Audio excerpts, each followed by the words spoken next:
What's up, Meth fans? I am so sorry about right now. The stupid Wi-Fi was not connecting. I do apologize, guys. It is already into the third inning, and the Mets are winning 1-0, and Senga is in a little bit of trouble with 2 outs in the bottom of the third. So I do apologize for the inconvenience and the wait. It's the bottom of the third. I was hoping to get on 3 innings ago, of course, but unfortunately, it wasn't working for some reason, but I'm on. I apologize once again. Let's see if Senga can get out of this third inning, and I'll continue to have a conversation with you after the inning is over. So listen up to the game, and I'm going to start game day just now, guys.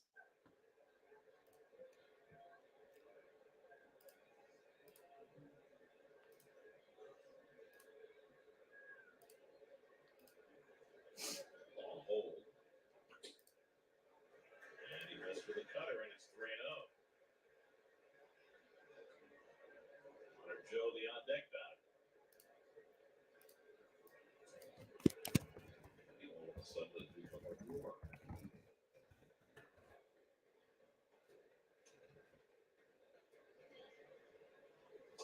And there's a strike 3-1. The hardest thing to overcome as a rookie pitcher when you're young is that you're facing these major league hitters and you know their stars. And how do you get over that? My stuff is as good as your stuff. That can happen to a 30-year-old professional ball as well. There's ball 4, so 3 consecutive walks issued by Senga after 2 out and nobody out. And now he's to take on Connor Joe with the bases loaded. The shoulders start to slump a little bit. Connor Joe swung the first pitch, got a base hit his first at bat. Almost impossible to swing the first pitch out, but has transpired. Noted earlier, Joe is one of the selected hitters in baseball, does not chase much. And the fastball for a strike, 99 miles an hour, so you have that in his back pocket. Well, put it in the front pocket. That's part of pitches he's thrown all year.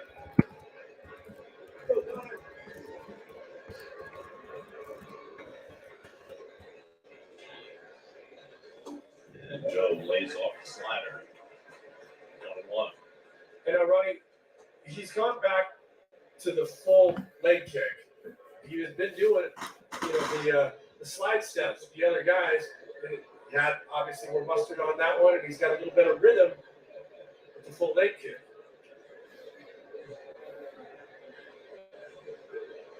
And Joe hits it on the air to center field, chasing Nimmo back to the warning track, right at the. Oh, Nimmo! Yeah!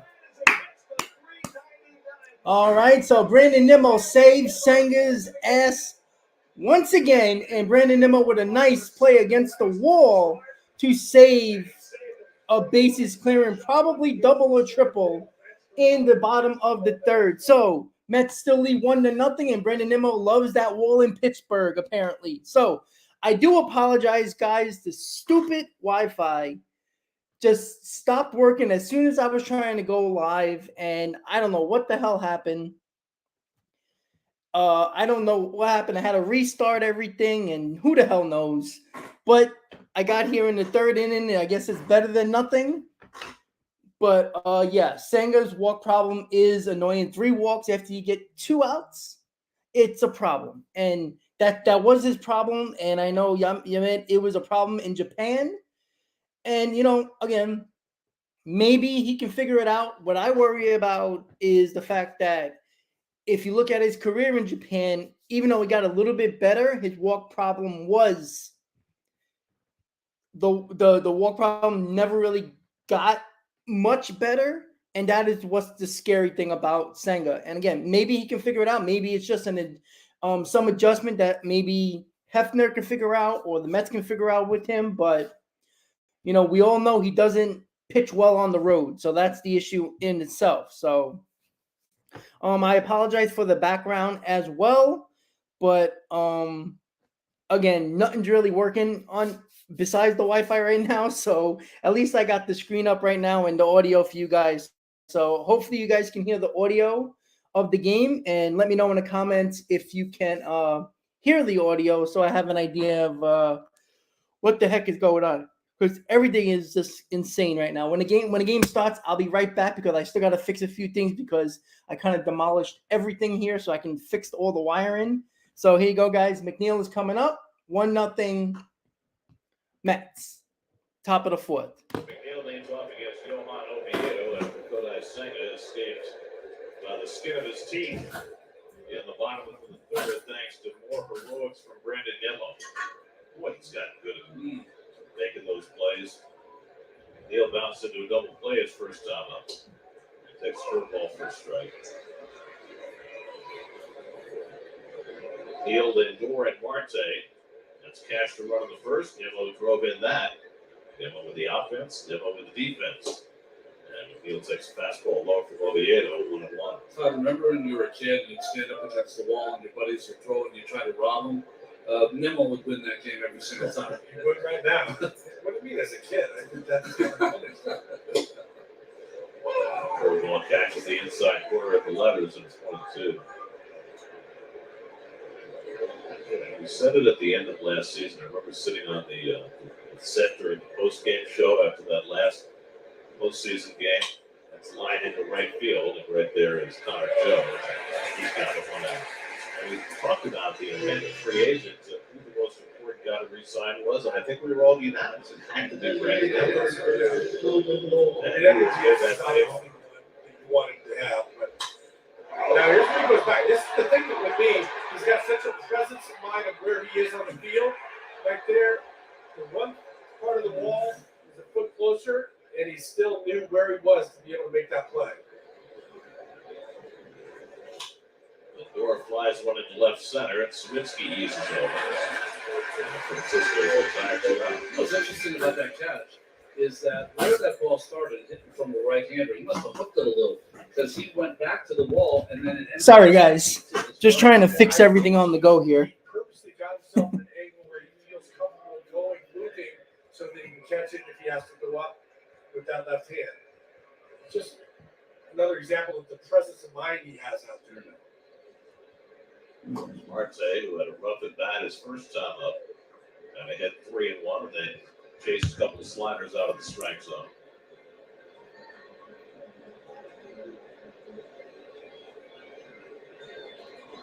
Come on, Starling. And after laying off the first slider, he gets a fastball, 99 from Oviedo. That's the hardest pitch he's thrown. 2-0. Now this is where he's going to sell out the fastball again, and probably if he throws the slider, which he might, could be an ugly swing again. Got it on his fists. That was just a bad slide. It did great. Yeah.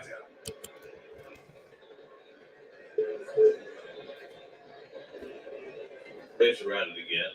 Cooney's already got a double and a home run. They lead the Nats 5-1. Game's in the third.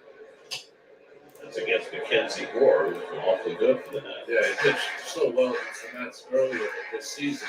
So a couple of rough ones, though, out of his last 3. Jared Schuster going for a lineup. They have not backed off at all, despite the injuries to their rotation. Last night, A.J. Smith-Shawver made his first big league start, 5 in the third innings, no earned runs. Another one inside, and Marte fouls it off. I saw that the last time the Braves had was record at 39-24. That good. It was all the way back in 2013. So They're used to being a come from behind team, second half team. And another one inside to Marte. 3-2. What's two interesting ones, the 2 backup sliders he's thrown in this. Nice at bat, putting together by Marte here. On the outside part of the plate against him this time.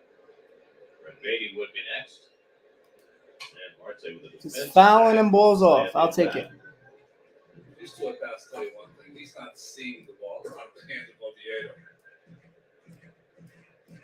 Certain guys, you just don't pick it up the same. Oviedo, 25 years old. 4th big league season. Marte pops it up again. All right. Good accounting of himself here, despite Working the pitch count, that's for sure. he's making Oviedo work a little bit after getting 2 quick outs. This will be the 9th pitch of the at bat. And he strikes him out. Unfortunately, 3rd strikeout for And the Mets do not score in the top of the fourth. Going to the bottom of the fourth, 1-0 Mets. And sorry, guys, I'm sorry I started 3 innings late today. The stupid Wi-Fi just wasn't my friend today. It wasn't working when I got home from work. And I don't know what the hell happened, guys. I'm not even going to lie to you. I pulled up all the wires, reconnect everything. It was just insane. Christopher, unfortunately, I stood up and I didn't want. Let's be honest. By the 8th inning, I was done. I had to go to sleep eventually to go to work. So it was kind of it wasn't pretty. Put it that way, guys. But at some point, guys, they gotta play better. It's just that simple. It's like there's got to be a pride factor with any professional player, right? As a team as a whole, they just have to be better. And finally, I got that started. There we go. This should be a little bit better coming up just now. There we go. Look at that.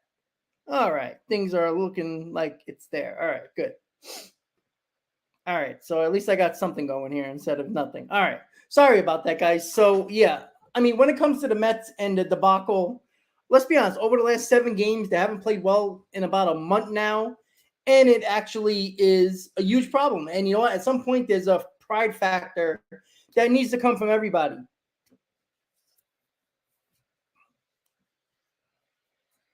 It's all good, guys. Yeah, with Pete Alonso out for a month, that ain't helping the situation. But you know what? You got professional players here. Oh, Andre, I did not see that. I had it and I didn't read it. The whole time I've been trying to fix this stupid Wi-Fi. Well, Michael, yeah, I agree with you. And this is the problem that's been this year, and especially for the last month. Like they would, lose a couple of games, then win a couple of games. They wouldn't have this type of stretch. And now 7 in a row. Listen, they're gonna do everything they can to win this ball game. And it's the bottom of the fourth, 1-0 Mets Senga on the mound. So I'll get back to you after the inning is over. Carlos Santana leading off in the home fourth at a base hit to left field his first time up. And Senga gets the cutter on the outside corner, and it's 1-1. Andy could name one of his art pieces: exploding plastic inevitable. Mets team got to find any way to win. At some point, there's got to be about a desperate situation for this team. They can't just go out of it and do nothing, right? That's the most important thing right now with this Mets team.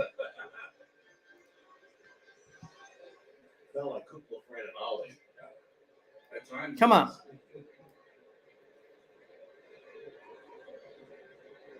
Joey Chandler and Ross.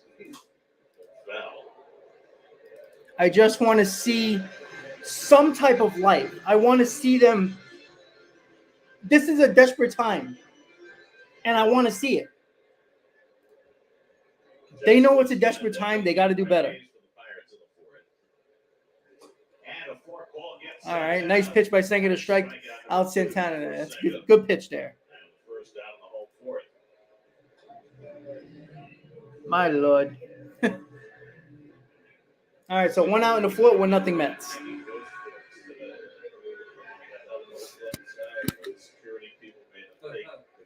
Come on, Senga, let's go. His pitch count is okay, not bad. 47 pitches, but 1 out in the fourth. That's pretty good so far. At some point, you need a pitcher to step up as well, along with the offense. Come on, Kodai, let's go. It's even harder than that, but it sounds different coming off his bat right now. Get a win, and then you worry about the next day. They got to take it 1 game at a time. Behind 2-0. Because mentally, this team is shot right now, and it's obvious. And that's a problem. Acquired from San Diego. Deal sent out Frazier to the Padres. They got the shortstop to Peter Marcano with the same deal. And he is starting to pay off second year with the Pirates. And he has remarkably improved from his rookie season. And he slams that That's gone. Right down the line, and that ball is foul. Woo! Just foul, everybody. Oh boy. These foul balls So when they go over, Wow. it's a tough call. I'm Not- sure if that was the right call or not. I thought it was a home run. I did too, especially Oh, where they might the check it. bullpen tried to reach for it at the top of the Oh fence. boy, that was close. But the thing about Slawinski is he didn't really argue it, and usually the hitter goes ballistic when you take away a home run. The officials are going to go right to the York to get. All right, so they're going to be checking it right now. Umpire called it foul on the field. Let's see. Usually you see the ball go behind the line, and it is foul. It's a foul ball. Good call by the umpire. The replay shows that the ball was in front of the foul pole, and let's see if they do call it foul on the replay here.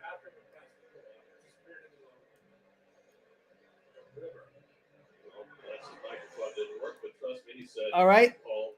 It was a foul ball. They checked it. So Kodai Senga gets a little bit of a break there. And the manager didn't say anything. He's got as good a view as anybody. Right, exactly. That third base dugout, they've got the perfect angle. All right. So let's see if Senga can. So it's a 2-2 count. He got a break there. So let's see if he can get out of it there.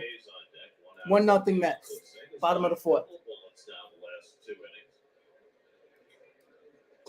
And he goes to the fourth ball, and Slawinski able to lay off. Yeah, Slawinski, All right, full count. major leagues, and goes to chase ring. That's a great example of it right there. That's a good take after having that cover in on your hands before. 3-2 coming. And All right, takes he it walks for him, ball or 1 game out. for ball 4. So Slawinski draws the 4th walk from Senga. It's amazing how games go for pitchers. I mean, Senga was cruising 2 out of the 3rd, facing the number 9 hitter. Yeah, Jay. And you know what? Sometimes you have to make it that simple, right? It's not a simple sport. It is a hard sport to play, even for professionals.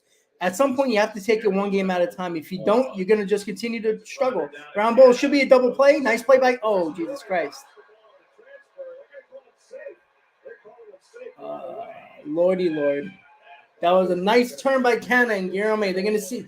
The Mets are going to challenge it here, thinking it was on the release. They think they dropped it on the transfer. Let's see what happens here. It goes back right to the mental mistakes again. Usually umpires give you that 99% of the time, but Guillaume is so fast. He is as quick as anybody, and 99% of the Yeah, I think he caught it and he dropped it on the transfer. So Yeah, he's transferring. yeah, that should be an out at second base. That's on the transfer. And Derek Schultz is now saying that Buck did not challenge the call in time. And he's upset about that. And so both managers are out of the field now. All right, so apparently they said that Buck didn't transfer on time, which is kind of weird because Buck was crazy right away. So Saying he didn't challenge within the allotted 15 seconds. And it appears as though there's not going to be a challenge. So apparently they're not going to give him the challenge. Jesus. So now it's 1st and 3rd. That's an error on Guillaume. Yeah, I'm surprised that it wasn't challenged immediately because this is given to the fielder 99% of the time. Like you said, he is so quick too. It's a little bit deceptive because they usually transfer so quickly. I think that might have fooled the second base umpire a little. So it goes as an error on Guillaume, an assist for Canna. Leaves Senga with a mess, 1st and 3rd, 1 out. Great job by Ken. He's got his glove. Yeah, that's an out. That's a bad job by the umpire. If the ball falls straight down, he might have given it to him. Here's All right, so now it's 1st and 3rd with 1 out. Safety squeeze yesterday in a similar spot. And that's hit on the Here's another though. Oh, McNeil misses it. Tie game.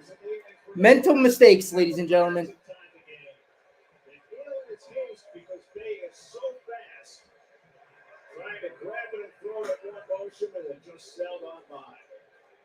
Two mental mistakes in a row. He tried to close the gap on the ball, and what did it produce? Yeah, the mental errors are a problem. You saw it right there.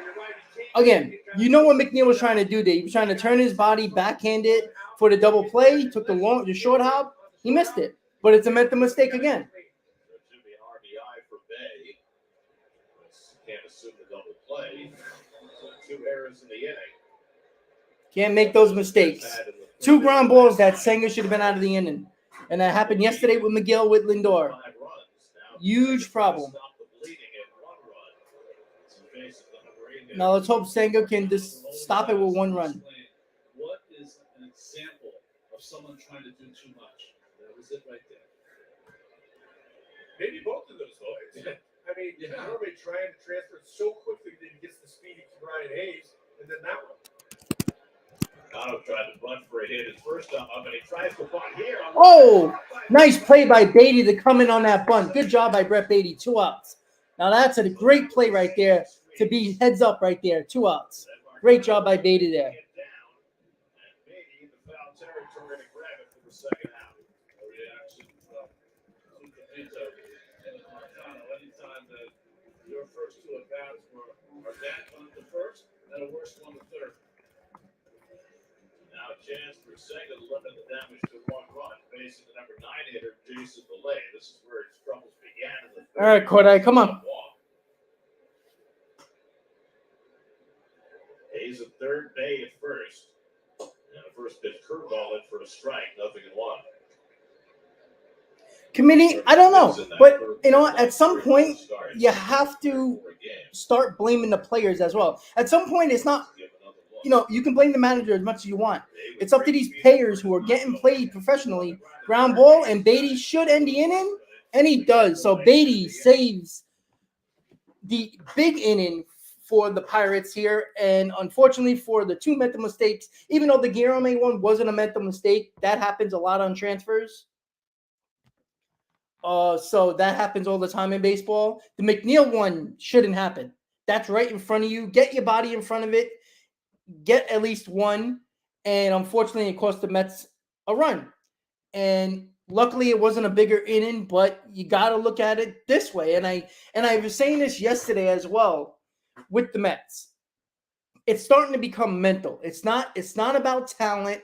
It's not about just playing the game of baseball. It becomes mental. If you played baseball in your life, I don't care if it's high school, college, minors, even freaking travel ball, it gets in your head. And it's just that simple. And, you know, I remember a time in college. I mean, this is not professional, but I remember when I played in college, we went through a 5-6 game stretch where we couldn't get out of our own way no matter what we did. You know, we seemed to lose games, and it could have been errors. It could have been, you know, taking bad at bats. Everything just is a trickle down effect, and everything goes wrong, and you can't pull yourself out of it. And it only takes 1 player sometimes to change the whole complexion of a ball game to make it go in your way, to make it go in your direction instead of your opponent's direction. And that's what it takes right here with the Mets. It takes 1 or 2 players or maybe 1 inning that changes the entire complexion of a ball game and turn your bad situation, your bad stretch into a positive stretch. And again, because it seems like it's always 1 inning with this team, 1 or 2 innings. It starts off good. It starts off, it goes well early, ends up bad. It can't be happening in the ball. Mike, I don't know why the Hefner and the bullpen coach has to be held accountable. I mean, we all know the bullpen is bad. That is on Epler. And the starting pitching has been bad. This is a veteran rotation, right? At some point, it comes down to the players. And, you can fire all the coaches. Go. I'm on board. Fire the manager, fire the coaches. And Beatty is up after making 2 nice defensive plays in the top of the 5th, 1-1. Yeah, Steven, but you know what? They had a good bullpen in rotation for years. It's just a matter of them continuing it. And they probably will. Let's be honest. I was one of those people in the preseason predictions that had the Marlins being a good team. So there was no mistake in that. I thought they were going to be at least a 500 team or better. So, check the comments in that video, and people thought I was crazy. So Beatty leads off the inning after 2 great defensive plays and gets a leadoff walk. So that's a good start. Yeah, usually, Jay, usually it breaks down, and usually the Mets give up 3 or 4 runs in that situation. So hopefully, it's very little, but hopefully a tide is turning a little bit. And Tommy Pham, what about Tommy Pham? How many people wanted him DFA 3 weeks ago? And that's a shot to center. That might be gone. Oh, 1-track power. 1 out. Tommy Pham just missed that. Tommy Pham has been the Mets' best player. And how many people wanted Tommy Pham DFA, right? Sawinski goes and gets the ball very, very well. Both ways, he's got good speed. Yeah, committee. But you know what? The Yankees had great bullpens before Blake. So let's not now we're gonna give Blake all the credit. The Yankees had a great bullpen for years prior to him too. So it hasn't just been him. Yeah, you know what, Jay, and listen, I wasn't necessarily, calling for Pham's head and getting him DFA'd, but he wasn't good for almost a month and a half, except for the last, 3 weeks. And you know what? Sometimes you got to give a guy a chance. And Pham had 18 home runs last year and had a decent season. Back with Alonso on the injured list, giving a different kind of option. The option to use Lindor as the DH today. I agree, Christopher.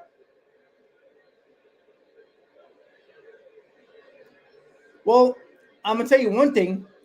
There's one thing we all understand about Tommy Pham. Mentally, he's probably there because that guy don't give a damn about nothing. Like honestly, you see, when you see Tommy Pham smile, right?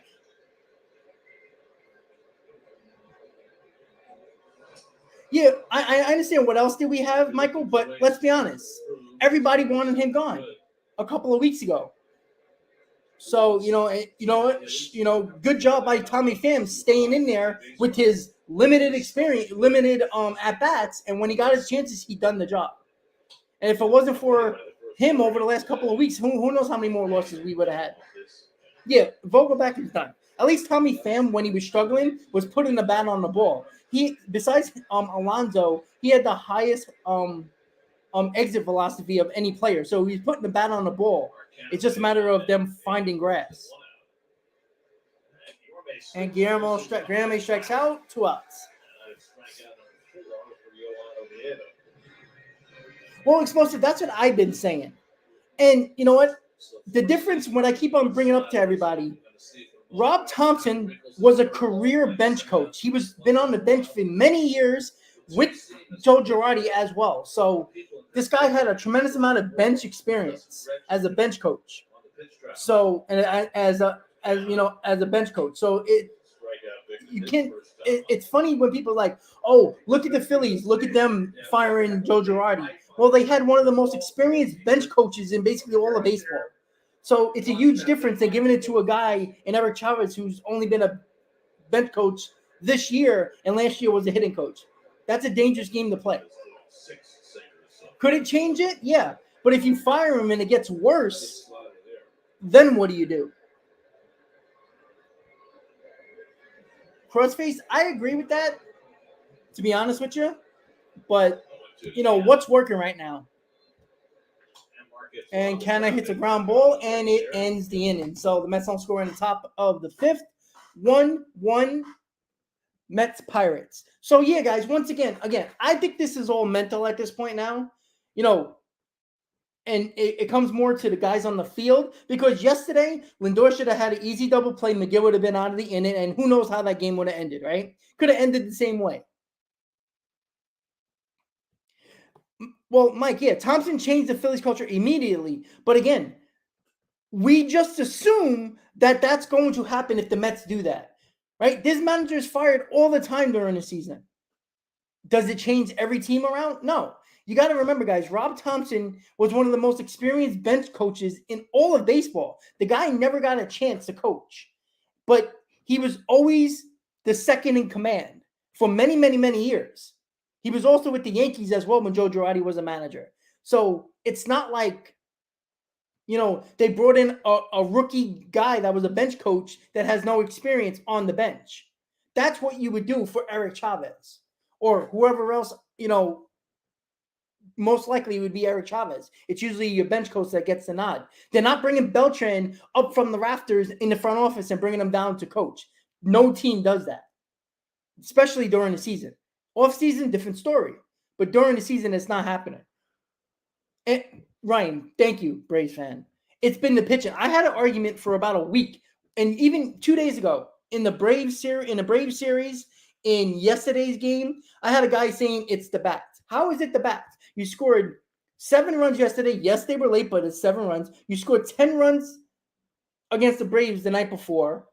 You had 3-run leads, and it's the offense. No, it's not. It's the pitching. At some point, the pitcher's got to pitch better. It's just that simple. Senga is having a good start right now. If it wasn't for the defense, he'll have no runs in 5 going through the first 4 innings. He has a good pitch count. The 5th inning starts with 58 pitches. Good start. Let's see if he can have a nice 5th inning here. Running his 3rd time around the batting order now. First pitch curveball bounces into McCutcheon, ball 1. Fans are going to let him know if he doesn't throw him strikes. I don't think McCutcheon cares. He'll take his walks. Up the series against Oakland earlier in the week, in 3 games, he walked 7 times. One walk last night, another one today. Goes to the ninth stop, 2-1. Brian Reynolds on deck, then Connor Joe for the Pirates. McCutcheon, the 2013 MVP for the Pirates, 5-time All-Star. And last year in Milwaukee, and now returning to the place where his career started and blossomed. And a fastball up for a strike. It's 2-2.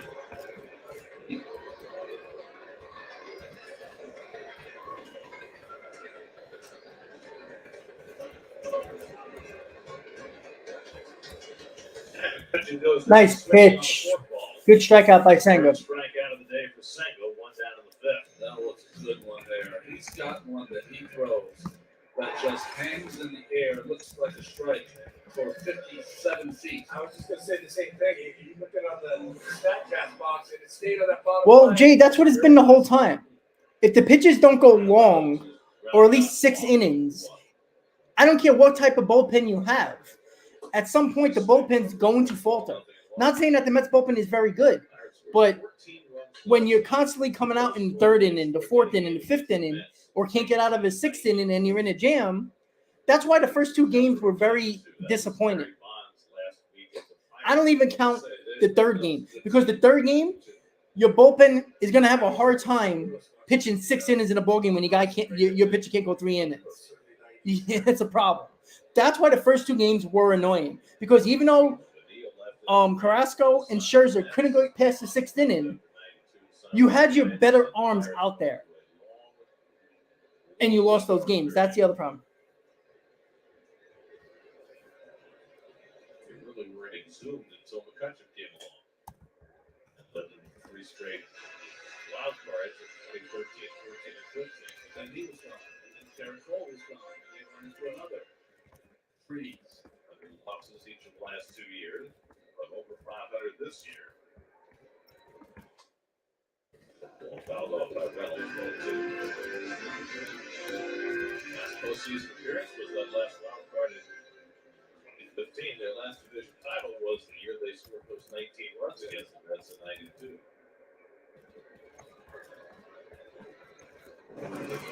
East team back then. 1-2 coming. Checks. He got him. Nice pitch. 2 strikeouts in a row for Senga. Harder ball that time by Senga. He's got back-to-back strikeouts to start at the bottom of the 5th. Connor Joe coming up. He's shaking the steam. So, guys, Connor Joe's got himself a nice head of hair, but he's got a pretty good story behind it as well. Back in 2020, Connor Joe was diagnosed with testicular cancer, and after undergoing surgery to remove it, they found that it had metastasized in his lungs. So he had to go. You know what? That's almost everywhere around baseball. To be honest with you, the Mets need to be better, obviously. But around baseball, 3rd time around the order is like the tipping point for a lot of starters nowadays, unfortunately. And the Mets have been bad. It's hard to blame anything else but the pitching. The offense. Let's be honest, guys. The offense has been doing its job. It's just that simple. That's a great story, and he's a great story. No, you can't give up 14 runs and 13 runs and 7 runs and 6 runs and expect to win ball games on a daily basis. It's just almost impossible. Nice pitch. Senga's been pitching pretty good.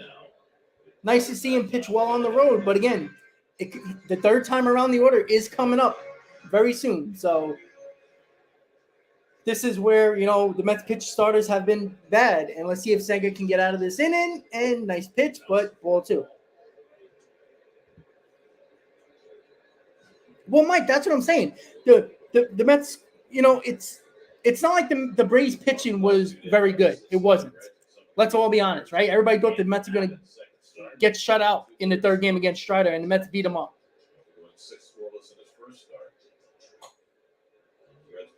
LRF, yes. It's a nice thing going on in Cincinnati right now. It's not obviously LA Dillon got most of the attention, but Matt McClain and some of the really young pitchers with Hunter Green started to figure it out a little bit with that 100-mile-an-hour fastball. Ooh, nice inside pitch, but he took it. Ball. Yeah, Mike, that's what I'm saying. You know what? It takes one, because we got to remember, in that 10th inning, top of the 10th, right?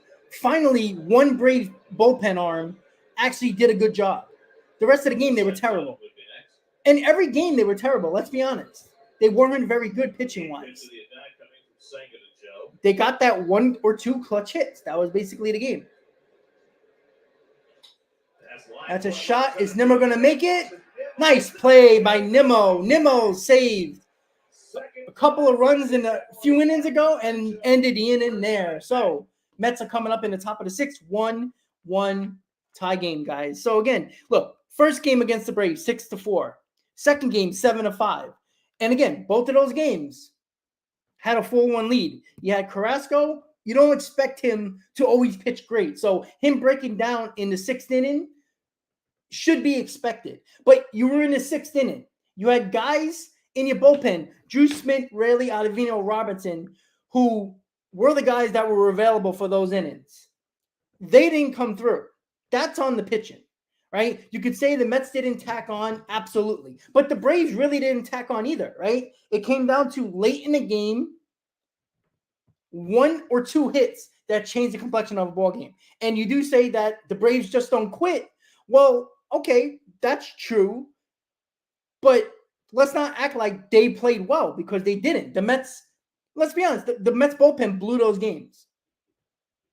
Right? It's not about quitting. And then on top of that, you also can put into consideration the Braves have the Mets number. It's just that simple. The Braves are in the Mets' head. It's very simple. And it's sometimes mentally can win your ball games. And look, the Braves knew they were winning those games. There was never a panic with the Braves. They never panicked. Well, Nimmo's played good this year, especially defensively.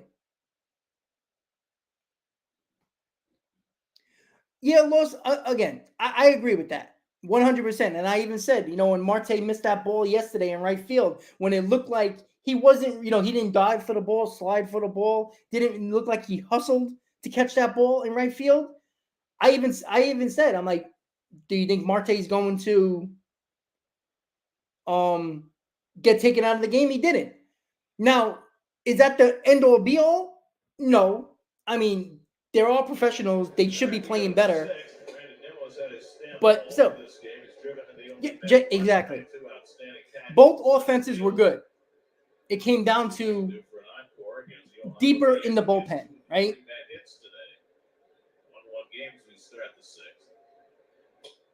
You in game 2 and game 3 against the Braves, you had the guys on the mound that you wanted. You had the Rayleys, you had the Ottavinos.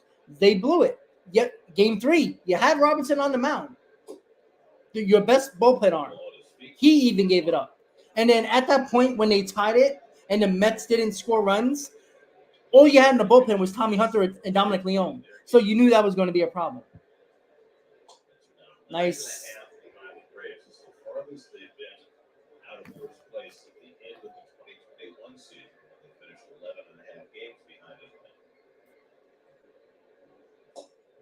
away, ball 4, and it goes off for the third straight time.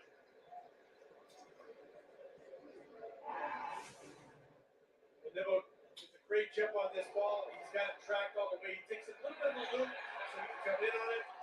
Again, guys, there's still a very long season, and the only thing that the Mets can probably hang their hat on is the fact that they're 4 games out of a wild card. Oh, that's a shot. Oh, I'm sorry, guys. He hit it off the end of the bat. That's my fault. 1 out. I thought Alvarez hit the harder than that. You know, the only thing that you can say, you're 4 games out of a wild card. That's the only solace they have, and to hang their hats on, to saying they have 97 games left. But the pitching has to get better. And it also comes back to the fact that they got to turn it around. That's it. 30, 40 feet and make a dive catch. It was always good. Well, Jay, I said this last year. I don't care how good Ottavino was last year. I never trusted him. Never trusted him. Because of he can't hold on runners. If his slider is not sharp, it hangs right over the plate. It's basically bad in practice slider. Well, Frank, I don't think it's building of the bullpen. I think it's the fact that in the first month and a half of the season, the pitchers couldn't go past the 5th inning, and you destroyed your bullpen. The bullpen is exhausted, and I think it's more about that than it is about the bullpen being bad, because you got Drew Smith, who is not good at all, but you have Rayleigh, Ottavino, and Robertson, and Drew Smith on occasions is good. That should be more than enough to get by in games. Your starters weren't going past the 5th inning. I think it was like the first 3 weeks of the season, they didn't have a starter that went 5 innings or more. That's a problem. All right, so the ball hits McNeil. First and second, 1 out. In the top of the 6th, 1-1. You can hear it tick. Just barely got that elbow pad. Yeah, explosive, but again, it comes back to the starters. If your starters don't go past the 5th inning for the first couple of weeks of the season, you're going to overuse your bullpen. And even great bullpens can't get overused that early, because this is what happens. No matter who you put out there, they're going to start struggling because they've been overused in the first 2 months of the season. And at that point, you can't blame Buck, because what is he supposed to do? Leave his starters out there? You're trying to win ball games. You had to take these guys out. Yeah, Mike, I think that's so overrated. The same reason why I don't think Buck getting thrown out of the game is make or break this team, going to help this team. So I think that's very over. You know, Francisco, though, unlike other players that seem to play every single day. Yeah, Ryan, I tend to agree with that. But again, what was the Mets supposed to do? They have no pitchers in their farm system to bring up, right? They had no choice. The last 2 seasons, they got the 2 best pitchers on the market. Last year, you just signed a Cy Young Award winner. So what were they supposed to do? You know, I didn't see Mets fans, clamoring for Nathan Eovaldi or Eduardo Rodriguez or Andrew Haney, right? So let's not act like nobody was. It was either DeGrom or Verlander. So I don't know where the Mets had a chance to go a different route. Like, could they have signed Chris Bassett? Let's be honest. There was no Mets fan after the season was over that wanted Chris Bassett back. Let's be honest. So you can't be Monday morning quarterback and say after the fact, oh yeah, we should have had Chris Bassett. That wasn't the case. Nobody wanted him after his last 2 starts. So let's not fool ourselves and say after the fact that we wanted Chris Bassett. All right, including myself. Stroman, everybody wanted him out of there after the 2021 season. So it's not like we wanted him back either. See if Lindor can get a base hit here. Get things going. Round ball, and that might be a double play, and it is. And Lindor hits into a double play, and that ends the top of the 6th for the Mets. Yeah, admit you can trade Peterson. What are you going to get? A bag of balls? You can't trade the depth in your minor leagues. The Mets have no pitching. You can't trade depth. That doesn't make sense. Okay, committee, but again, Giolito had to get traded for. What were the Mets weren't giving up no prospects. A committee, you're one of those guys that don't want to trade the prospects. What were you giving up for Giolito? For a White Sox team that thought they were going to have a better season. So they probably weren't going to get rid of him. That is the other issue. Now, maybe in the trade deadline, maybe. But what are the Mets giving up, right? The Mets prospects are up now. You got Vientos, Beatty, Alvarez. So most of your big guys are up now. They're big parts of this team now. Are you trading Mauricio now? All of a sudden, everybody wants to trade Mauricio, right? Now everybody wants Mauricio traded, right? So we can get somebody. Well, I said that last year when your team was actually good, when everybody wanted to worry about the future. Well, your future is 2023. How's that working out for you? The prospect huggers that were all over this channel that I said for many, many times last year, when you have a good season, and specifically you're the Mets, when you're having a great season as the Mets were at the trade deadline, you make your team better. Because the following year, the next year, isn't guaranteed. And I've said that many times. Then the following year is never guaranteed. You don't miss an opportunity to make your team better when you're one of the top 3 teams in baseball last year, which the Mets were at the deadline. You don't basically get bottom of the barrel guys because you wanted to hold on to all your prospects. That was stupid.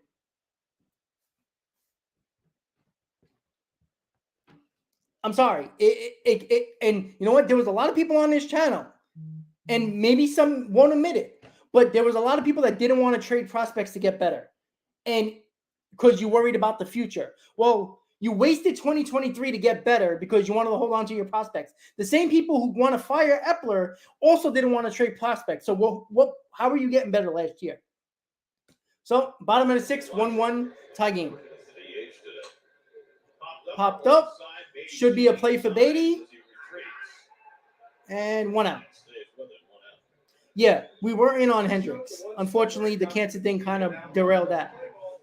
Still trying to lift a little bit, and he goes down to that knee and then slips a little bit now, which is why he was able to double up. Exactly, Easy. That's what I was saying.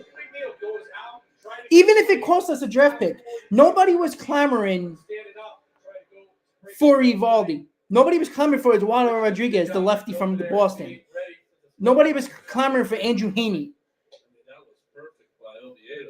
So, come on. What do you think Jeff was thinking on that play? I don't know what he was thinking. Maybe Yeah, he was that's thinking awesome. That the shortstop was going to come through the bag and would end up on his right. And the shortstop said something to him, but he wasn't happy about it. Yeah, well, catch considerations can only go so far. It should be a second baseman when they're standing up like that. Ground ball to Canna, and Canna bobbles the ball, and that is an error. First ball that Sawinski has hit hard in this series, and he winds up on first base as the Mets go to their third infield error of the game. You know, Ronnie, you talk a little Yeah, but you know what? The Mets were, that was an off-season trade, wasn't it? Or was that was a second half trade? So again, it's too early in the season to say, okay, let's start trading off people, because there's not a lot of people to trade off to get something in return that is worth it. Down the line, make that happen. I think more experience, he stays back. It's on a big drop and transfers to Senga.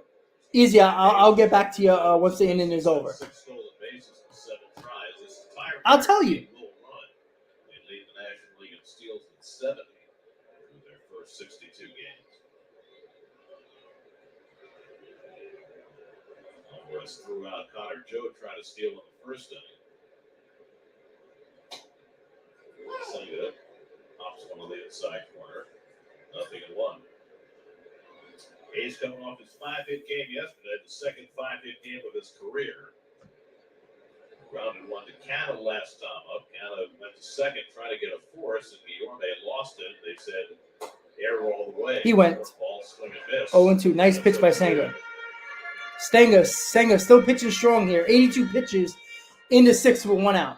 Base runner, you're thinking of stealing. You're also trying to anticipate when he's going to throw the ghost. The way Alvarez can throw it from his knees, maybe it doesn't matter. 0-2 coming. Nice pitch. Struck him out. 2 outs. He got him in the first at bat. 5 strikeouts now for Senga, 2 out of the inning. Well, you don't think Holderman, if the Mets were so willing to trade him, why trade him for a guy like Vogelback when JD Martinez was out? You don't think a team like the Red Sox would have took Holderman, who was under control, to get JD Martinez? Not saying that I wanted JD Martinez, but I'm saying there was moves out there. The Josh Bells of the world. Ooh, got him. Ooh, nice throw by Alvarez there. There was Brandon Drury there. There was what's his name from the Red Sox right now? Adam Duvall out there, right? There was guys out there. We needed power in the lineup at that time. You could have got one of those guys. You tell me you could have traded Holderman for one of those guys, even though you traded them for Vogelback. You could have traded J.D. Davis and 3 prospects that they did for Darren Ruff. They could have got somebody else.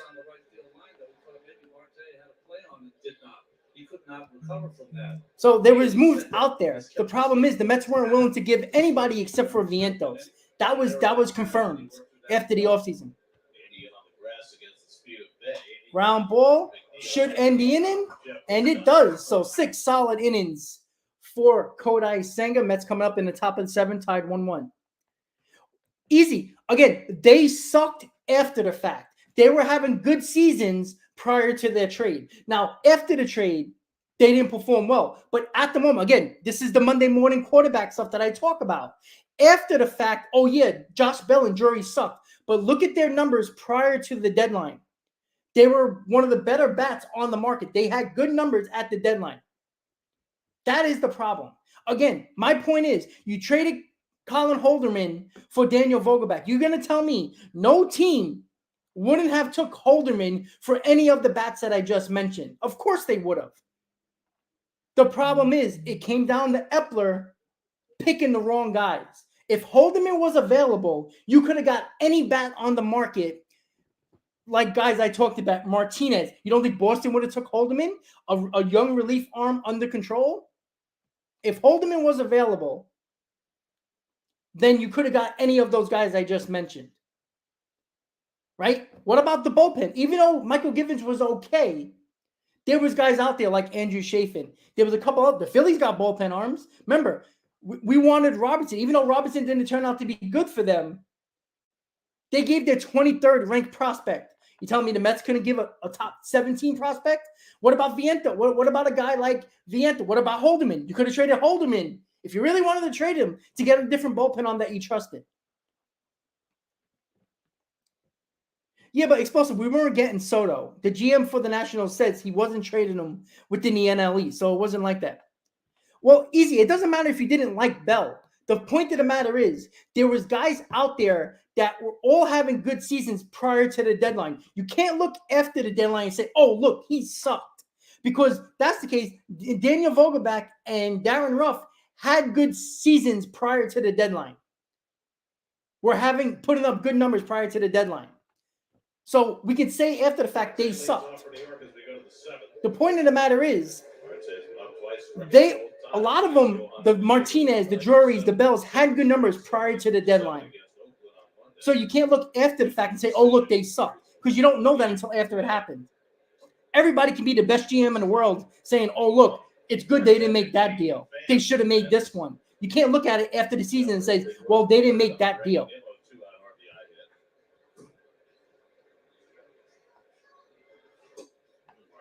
Well, Jay, yeah, that was for Contreras. I didn't, I wouldn't have traded Alvarez, but I wouldn't have gave up Alvarez for Contreras. That's a little crazy. Even Mancini, exactly. He wasn't good with the Astros, but he was having a good season prior to the deadline. Right? And what did the Astros, does anybody remember what the Astros gave up? It wasn't much.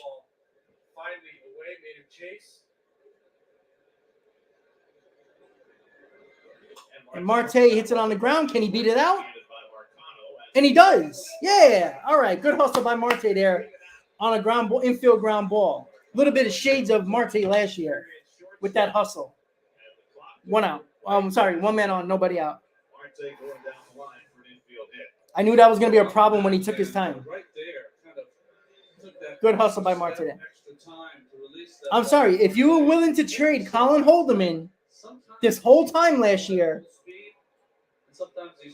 as part of a trade piece, you could have got almost anybody you wanted that was available bat-wise. That was pretty decent. July 31st, I think is supposed to. July 31st or August 1st, one of those. Oviedo's given up 3 stolen bases this year in 4 tries. Left-hander Jose Hernandez. But easy. No matter what guy you wanted, whatever bat was available, any one of those guys, Colin Holderman, if that was a trade piece that was available and was on the block for the Mets, that the Mets were willing to trade, they could have got any one of those bats, whatever bat you wanted, minus Ohtani or somebody crazy big. But all those bats I mentioned, easy. I understand that. They were levels under him. The point of the matter is they used Colin Holderman, who was available in a trade, apparently, for the Mets. You could have got any bat you wanted that the names we mentioned. If you wanted JD Martinez, you could have got him for Holderman. Right? The problem is that they used Holderman to get Vogel back when that wasn't necessary. If that Holderman could have been a bigger trade chip for the Mets to get any one of those guys. Right? The only other prospect the Mets were willing to give up was Mark Vientos. Nobody bit on that. Nobody wanted him. You know why? Because he's positionless. He's a DH. So for everybody who wants Vientos to play every day, he's a bona fide DH with no position. Jay, maybe that could be the case, but I don't think that's the case for every team. Because there was explosive, yeah, that's true too, right? And what did the Yankees give up for him? Basically nothing. So, come on, Brett, let's go. Ball 3. Good at bat by Beatty. Again, it's the choices Epler made to make those trades with people that they could have got something better for. J.D. Davis, 3 prospects for Ruff. You tell me you couldn't offer a team that and get something of somewhat value? Marte's running. Beatty strikes out, but Marte steals second base. Hayden, would that be nice? 18th stolen base for Marte as Beatty strikes out for the first out. JL, bullpen help. Because I don't think you can get any top 3 starters with the Mets, what the Mets prospects are willing to give up. So you're not going to get a top 3 starter. So that's out of the question. You need Scherzer, Verlander, and Senga to be better. Question that's done. The only hope they have is to acquire. All right, so they're taking out the bullpen, the pitcher for the Pirates. The Mets will have 1 out with a man on second, with Tommy Pham coming up, tie game. So again, the biggest need the Mets I think they would go after is bullpen help. And again, there's always bullpen arms available. It's just doing the right thing. Again, you're going to tell me if J.D. Davis and 3 lower-level prospects weren't enough to get Brandon Drury or Josh Bell, Josh Bell might have been more of an issue because I don't think the Nationals wanted to trade with the Mets. That's a different story. But you're going to tell me a team like the Boston Red Sox with JD Martinez wouldn't have taken Colin Holderman with a guy like Chaim Bloom as their GM? That's Chaim Bloom's cup of tea right there. What, a controllable, hard-throwing arm in the bullpen? They love that. So you could have got JD Martinez for that. Now, again, JD Martinez had back problems at that time at the deadline. He had a great second half. But at the time, look back, he had a great season up until that point. But during that trade deadline, he was out for 2 weeks because of the back injury. So you can't kill the Mets for not going in that direction, but there was guys available.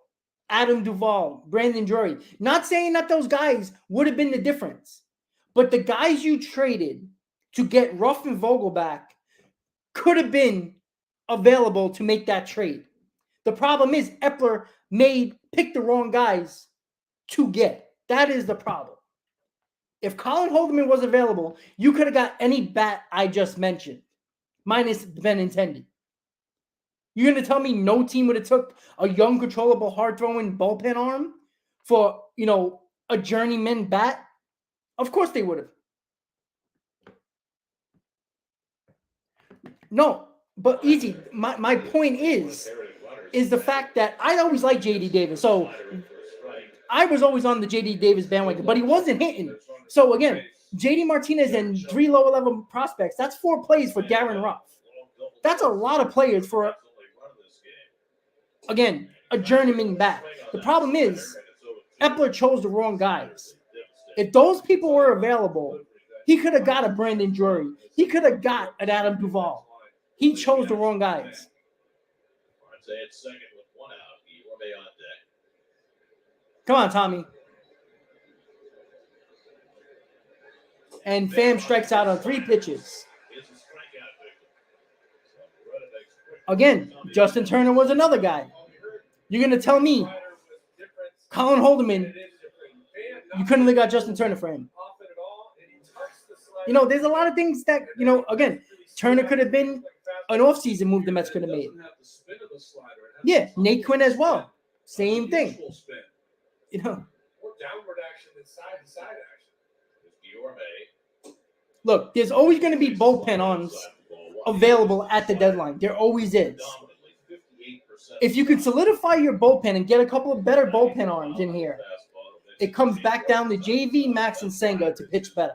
It's just that simple. Because the Mets ain't going nowhere if they don't pitch better. Come on, Luis. Let's go. Base hit.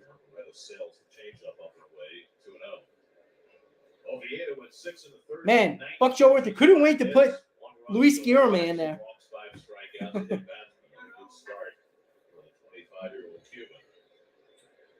think he'll get a fastball here. Right-handed hitter Ken on deck.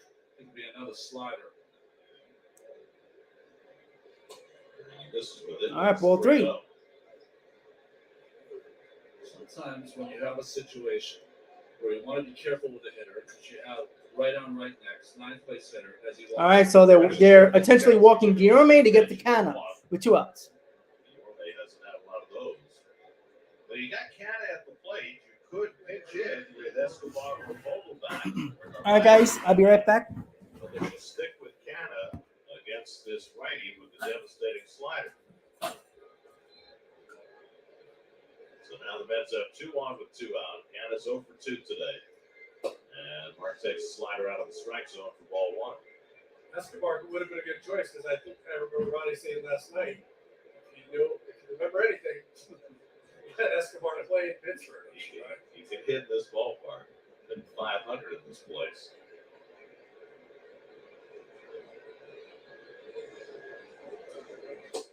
And that slider catches the corner and it's 1-1.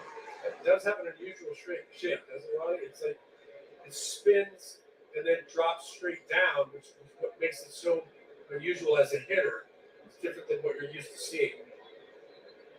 Reda pitched for the Reds last year. Not pitched nearly at this level. It's really been a flying for the Pirates. And this is the fastball, 2-1. Very few sliders in the game that is all just vertical.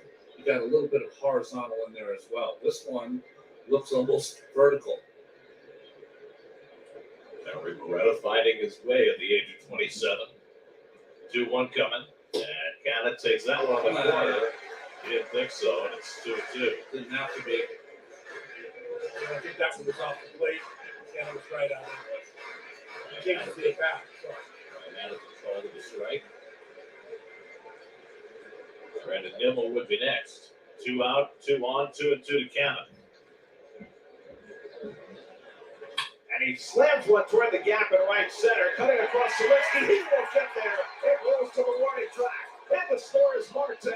Guillorme right behind him. He will score. Mark Canna with a 2-run double. Yeah, big hit, baby. All right, Mark. There we go.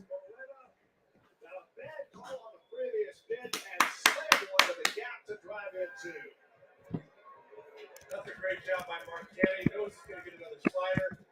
Mentioned it a couple times patiently. Gets it. That one is running. We're talking about that tumbling spin. Well, again, guys, the bats got it done. They've been getting the big hits. the pitchers have been giving up the big hits as well. That's been a problem. And good running by Guillorme there to get down there. Sorry guys, I keep on popping out there, popping in and out. I'm still trying to fix everything. So pitching change is happening.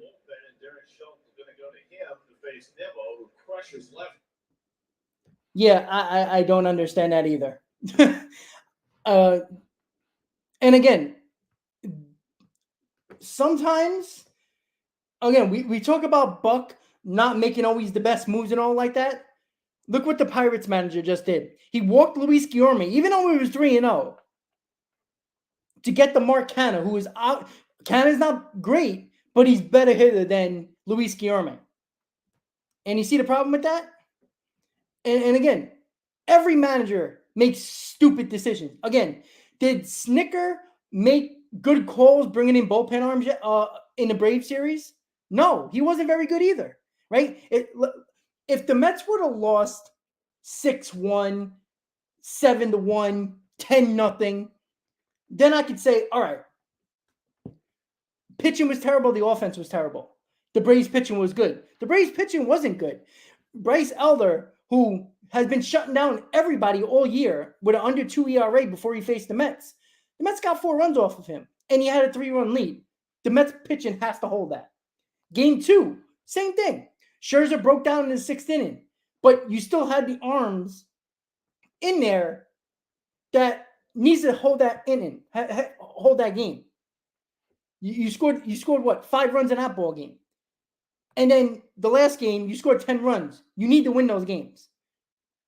Everything is not just about blaming one individual person, right? Buck threw out every arm that everybody else would have thrown out there. Ottavino, Robinson, Raley, Drew Smith. Those are your top 4 guys. You know, Diaz is not coming out of nowhere. Oh, God, I don't know, Easy.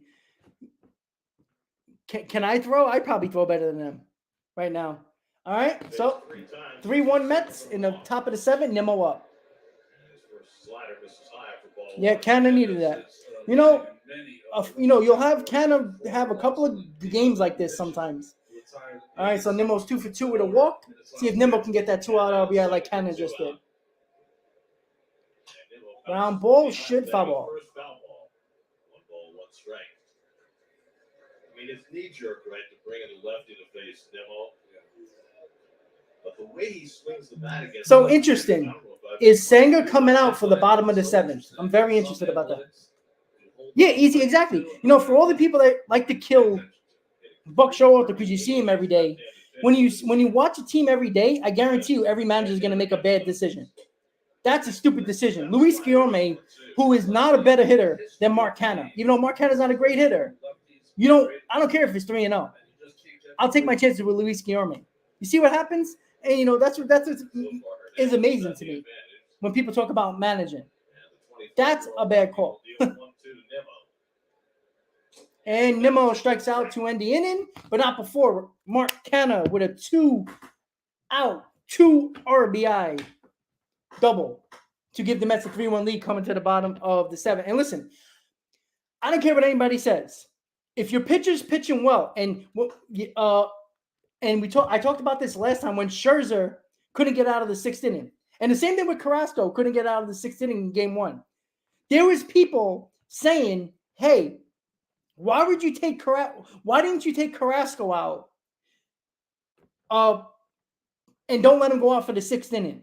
He had 76 pitches and got 2 huge double plays to get out of innings and was pitching well. Now all of a sudden everybody wants the bullpen to come in. And again, it didn't work out, but that was the way to go. With Carrasco staying out there for the 6th and Scherzer staying out there for the 6th. You can't take out Scherzer in game 2 after the 5th inning and say, all right, bullpen, here you go. You got to trust your ace in that spot. Carrasco was pitching well.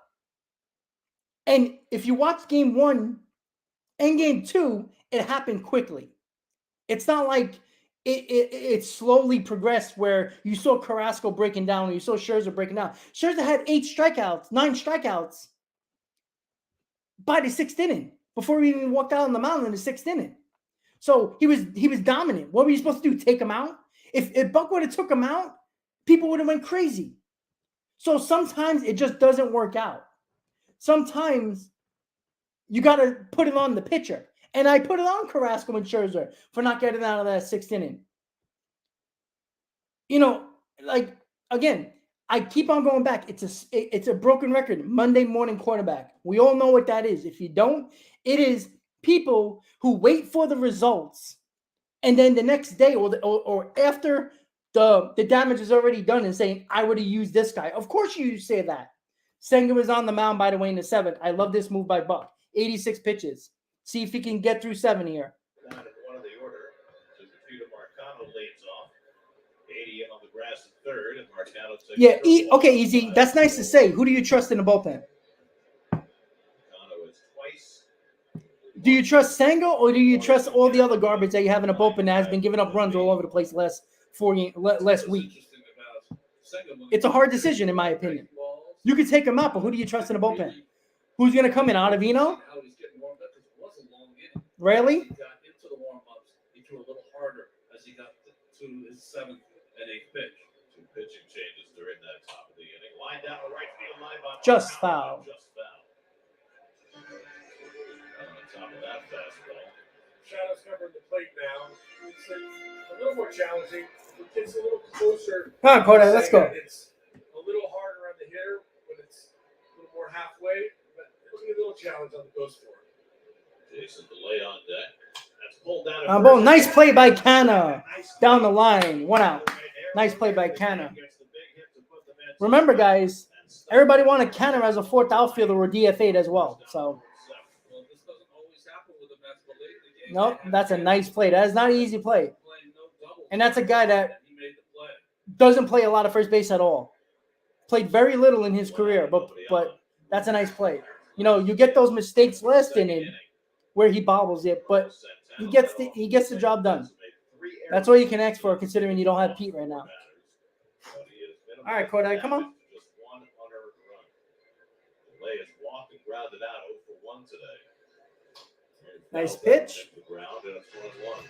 When you get late in the game, Jeff Bringham's up. As a Jeff Brigham is warming up in the bullpen. You can always find a reason that this is the most important. Again, this is the other damage that happens when you use a lot of your bullpen in the Braves series, which is fine. Throw everybody out there. You got to win those games. You didn't. Too bad. Nice pitch. And now, because you use those guys in multiple games, your big guys are probably not available. Like Robertson might not be available, or he might be, but it's too early to bring him in. Nice. Strike 3. 2 outs. Good job by Senga there.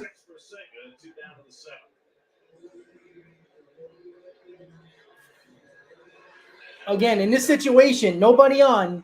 You got to challenge hitters. You got a 2-run lead. Challenge a hitter. And that was the problem with the Mets against the Braves in those 3 games. They didn't challenge guys. They walked too many batters and gave guys on base when you had bigger leads. You got to challenge guys. I'd rather take a solo home run than a 2-3-run home run. And that's where the Mets got into trouble in the Braves series. Don't walk guys. It's a killer. In this situation with McCutchen, challenge him. Ground ball. Nice play by Guillorme. And what a spin around move for Luis Guillorme to get out of the inning. And Kodai Senga. Great 7 innings for us. Much, much needed in this ball game. Now it comes down to the 8th and 9th inning. It's going to be bullpen arms, guys. So you got the start you needed. And that was probably Kodai Senga's best outing on the road this season for the Mets. So that's a good sign to see. It's just a matter of when he pitches in 5 days, can he do it again? That's important. So we'll see. But again, we got 7 innings. Again, there's no excuse to lose this ball game, right? I don't care who you're bringing in the bullpen. If it's Ottavino, if it's Robertson, Everybody gave up runs against the Braves. So I don't care who you bring in at this point, to be honest with you. They'll probably say Robinson for the 9th. But if this is a must-win ball game. So everybody's on deck. Let's be honest. Come on. Like, again, the game, I think it was the Scherzer game? Yes. The Scherzer game against Atlanta. You know who had the best outing in that game? Dominic Leone. He got the 3 batters he faced, he got them out in big spots. Right? Everybody else who came in, Ottavino, Raley, who couldn't get the job done, and Scherzer couldn't get the job done. That was the best pitcher that pitched against the Braves in that Scherzer game was Dominic Leone. No, Andre, I think he was on normal rest if I'm not mistaken. Let me double check that. I'm not 100% sure.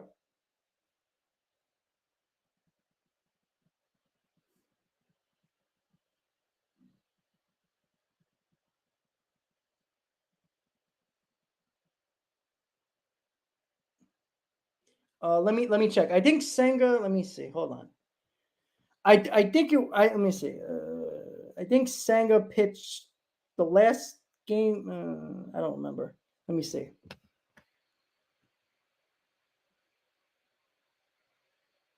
I think Senga. Yeah, Senga pitched the last game of the Blue Jays series. So let me see. 1, 2, 3, 4, 5. So he had an extra day off, but that wasn't because the Mets wanted that. There was an off day on Monday, so he's pitching on his 6th day. So technically, he has an extra day. Jay, we gotta hope. So Andre, it was on his 6th day. Oh look, Colin Holderman. How about that? 2.74 ERA. How nice. Very reliable Pittsburgh bullpen, routinely in triple digits.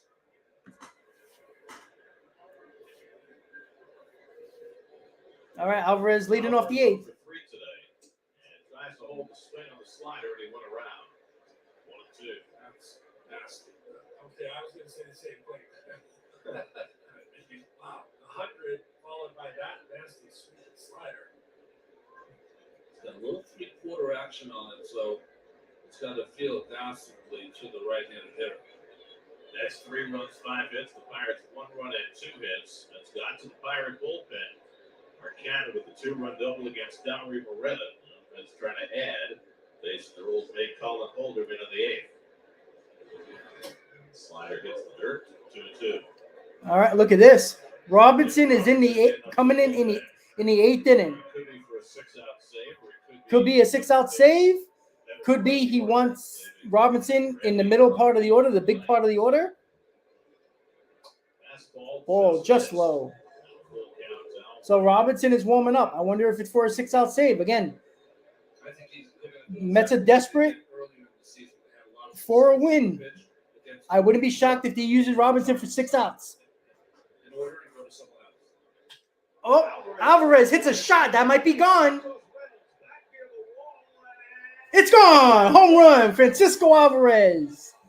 Leadoff home run in the 8th. 4-1 Mets. 12th home run of the season for Francisco Alvarez. Do I say rookie of the year? Ooh. That's insurance runs there, ladies and gentlemen. Francisco Alvarez. Wow. Wow, wow, wow. Beautiful. Beautiful, beautiful, beautiful. Love it.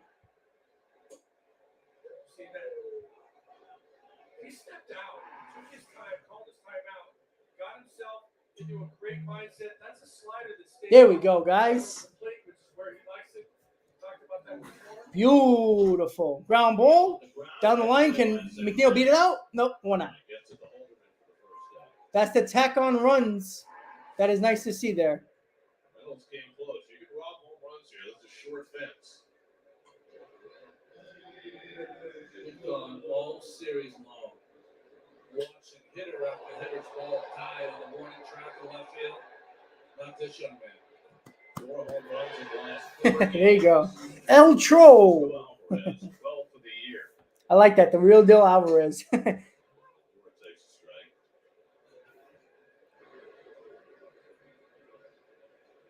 Yeah, Andre, but you know what? And that's the third Everybody has an time uppercut this swing, season. He had and not everybody allowed pitches high in the zone. Major League So career. it's the way the pitchers pitch nowadays. Everybody has a high fastball. He just hits high pitches. Unfortunately, that doesn't help the pitchers.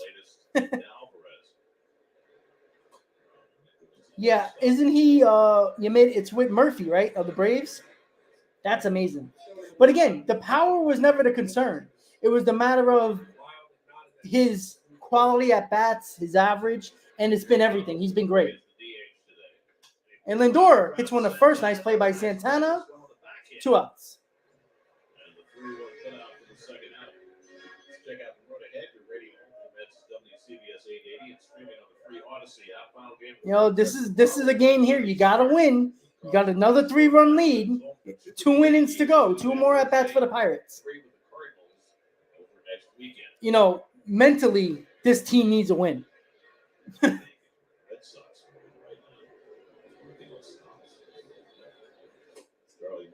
Andre, it is surprising. He's batting like 150 against lefties.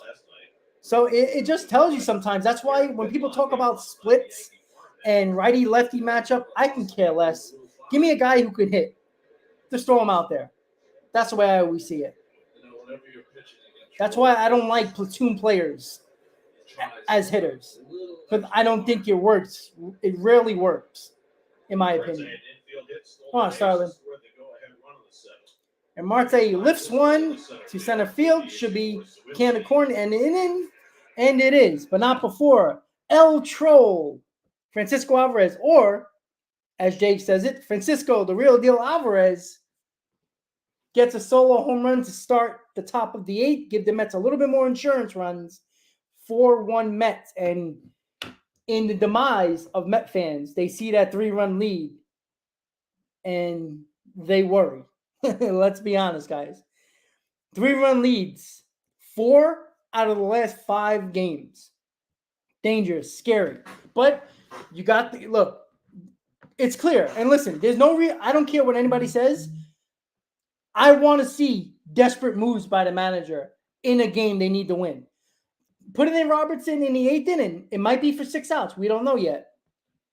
But to go all out to make sure you win this ball game, desperate times call from desperate measures. And if this is not a game to be desperate in, then I don't know what game it is. Because this is a must-win game. After the debacle yesterday, that was embarrassing.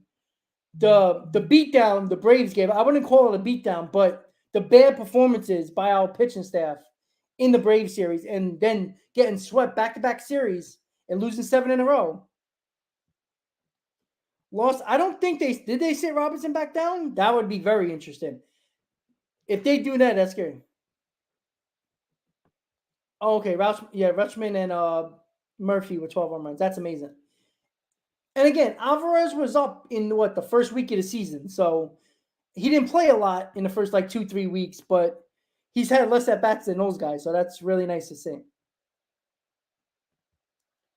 Well, yeah, Andre, exactly. I have no problem with that. Sometimes you can lose the game in the 8th inning, not just the 9th inning.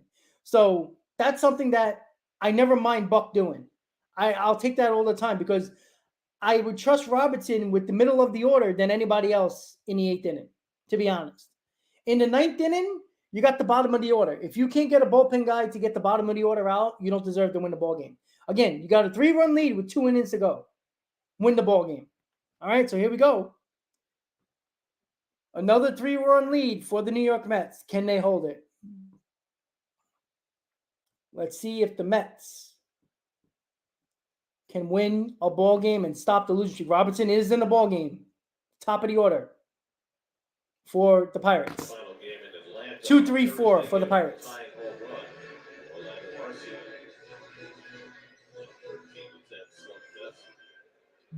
Second blown save of the year. Probably will not get a save opportunity today. Being asked to pitch the 8th against Reynolds, Joe, and nice Santana, pitch. 2, 3, and 4 hitters. The Mets DFA Tommy Hunter, John Curtis, and Josh Walker optioned left-handed pitcher Zach Muckenheimer as well. So DFA, Tommy Hunter optioned Muckenheimer, and John Curtis and Josh Walker were called up. I know that was later in the day, but I was late to all this stuff with the Wi-Fi today. Sorry, guys.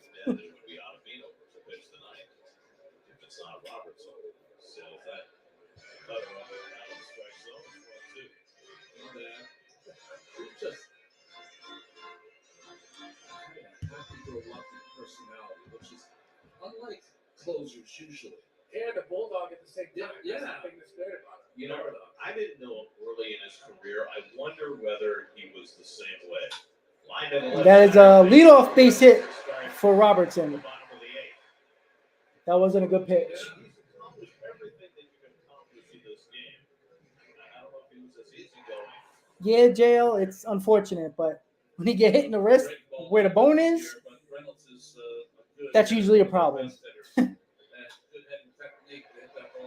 Yeah, Mets fans need a mental win. Mentally, they need a win. The Mets players mentally need a win. Take a deep breath, but game's not over yet. Connor Joe robbed twice by Nimmo. He goes after that first pitch slider, 0-1. Nimmo went back against the center field fence to take away an extra base hit with the bases loaded in the third. Then made a diving catch in left center against Joe in the fifth. The base hit his first time up, riding one through the hole in the left. Ooh, The slider stays inside. that was on the high and inside corner. They didn't call that. Exactly, Andre. That would have been much worse. Come on, David. Reynolds at first and nobody out.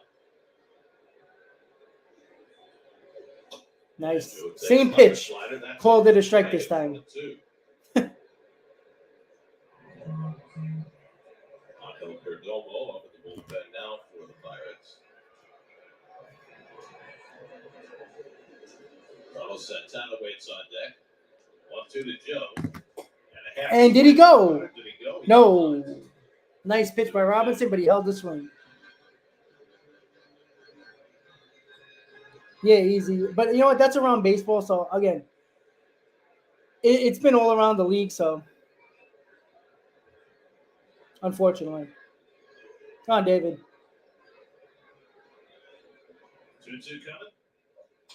Nice pitch, but fouled it off. All breaking stuff. To Joe. Coming up tonight at 11 o'clock on the sports night, the full day in baseball, and Man City beat Inter Milan to win a championship. That's a fake hustle by you right there. Don't they have championships like every other week? I don't. Ask Eddie Mormon. I don't. Somebody's got to be a side. 2-2.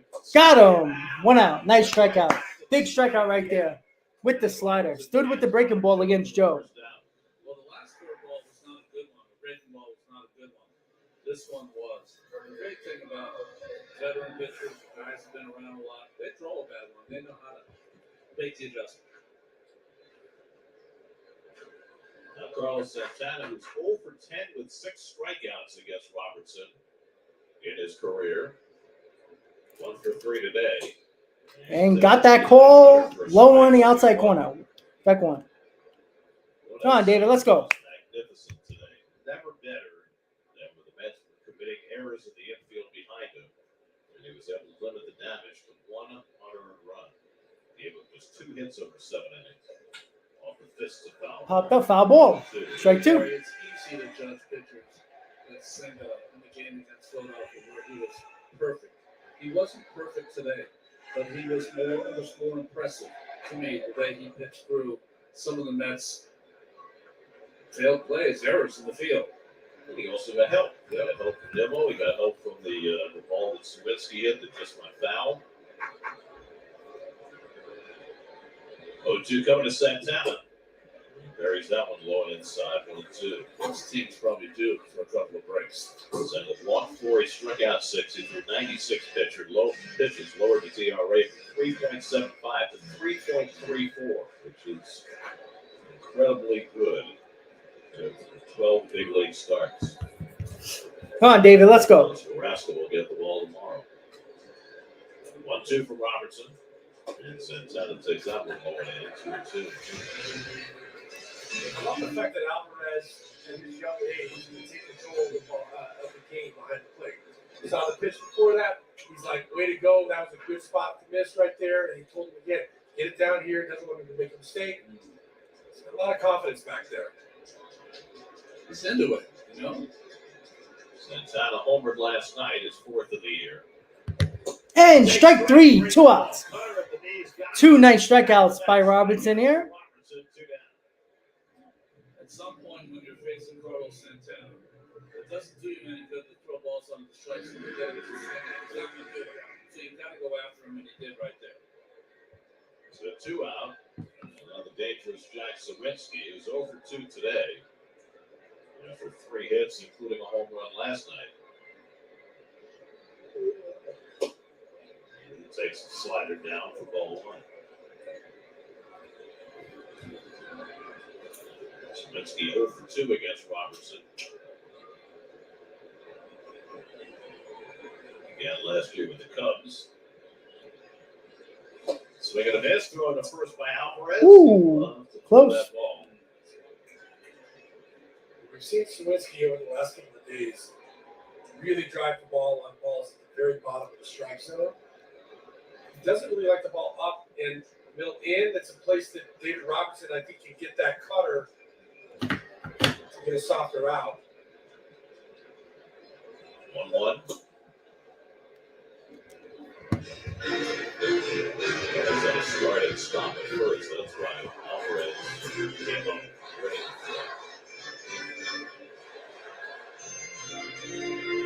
I'm surprised to see him run right now. Leave that hole open on the right side. 3 runs.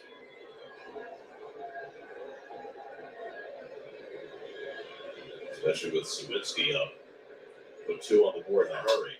Lands that one foul over the netting. 2-2. It's been impressive, hasn't he, in this series? He is. He's a little odd on the broadcast, the way he doesn't really know when to fill in some dead air time. But Zeal knows this stuff. He's a knowledgeable guy. Catches usually are. Second year, he's taken a big leap forward. He's 24 years old. 2-2 coming. Oof, nice pitch. Change up from Robinson, 3-2. Well, they are some disciplined young hitters. See him choke up on the Yeah, I know Vientos' exit velocity, but that's understandable. But again, if he was playing first today and Canna wasn't, would have got the big hit like Canna got?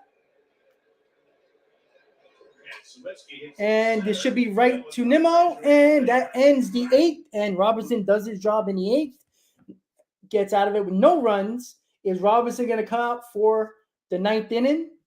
We shall see. But he does his job, puts up a 0.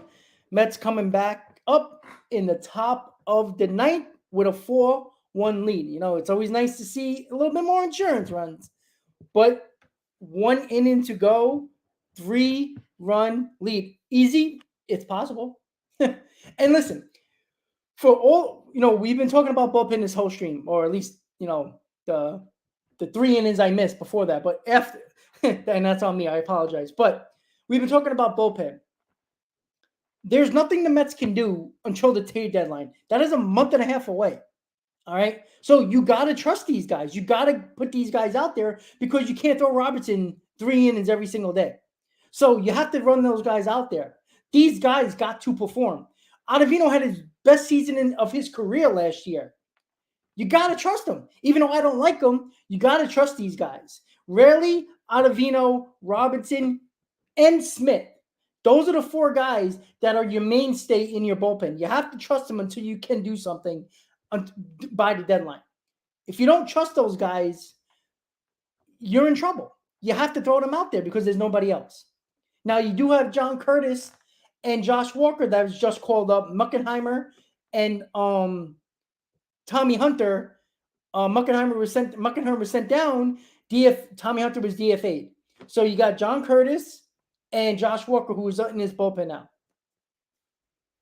Well, easy. Again, That's what you expect from Carrasco. You can't expect more from Carrasco. If Carrasco gives you 5 innings, 1 or 2 runs, you take that from your 4th to 5th starter. The Mets fans got spoiled last year because every start seemed like it was a good start, quality start. But for the majority of teams, go around the league. Let me know what 4th to 5th starter doesn't have an ERA of 4 or more. Well, you know what? That doesn't mean it will translate to Major League. So high fives all around from the bench from Robertson. So let's see if he comes out for the 9th, or it would be Ottavino or somebody else. So Brett Beatty leading off, 4-1 Mets in the 9th. Top of the ninth, Brett Beatty, first man up, takes the fastball toward his Correct, Jay. That is the bigger problem. Well, he's only We're faced killing the 13 hitters. bullpen One that's got on base so far. for a team that's always been in the 5th or 6th inning in bullpen almost every single day. They're going to struggle. Any bullpen's going to struggle. Slider catches the corner. It's 1-1. Adam Ottavino looks like he'll be. Adam Ottavino's warming up, so he's going to get the save if this lead stays at 4-1. 6, 7, and 8 in the order. Roll. Beatty takes fastball outside 2-1. They're all big. They all throw hard. But one thing you notice, maybe it's their organizational analytics, they'll spin it. They love to spin it, and that's what you're going to see for the most part. He threw the fastball by Beatty, and it's 2-2. 6'8", 265. This guy, that's a big man out there. Well, Jay, again, like I just said, you got to trust these guys. There's nobody else coming right now. That's the problem. You got to trust them. 2-2. And Beatty strikes out. 1 out.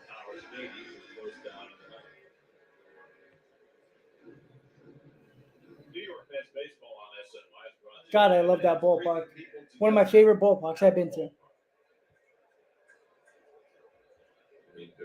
Yeah, you mid. When Carrasco is healthy, he can give you 5 innings, no problem. A quality start. Tommy Pham up, 1 out. Done much at the big league level. And very much like Morena, all of a sudden finding success here in Pittsburgh. Well, the most shocking thing of Perdomo was that he was DFA'd by the Tampa Bay Rays. They fix everybody. And you might not want to take most of their pitchers after the If they've had big time in the major leagues, you might want to pass. It might be a sell-by date. Tommy Pham doubled and scored a run on the 3rd, hit a long fly ball. Well, Pittsburgh has a good bullpen, easy. 7th, 1 for 3. And he gets to face a lefty for the first time today.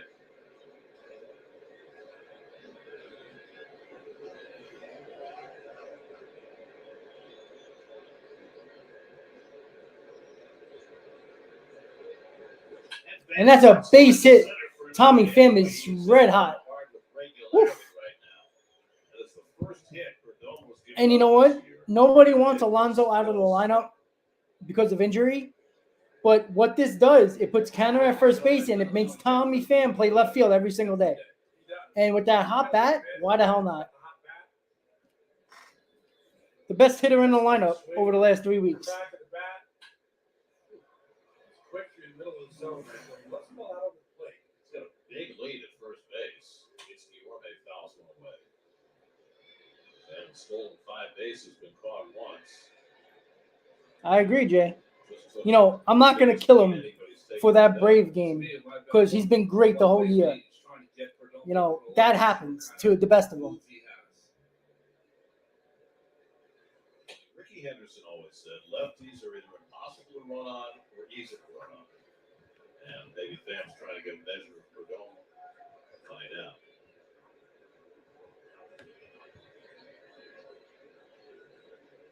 Is Tommy Pham going to steal?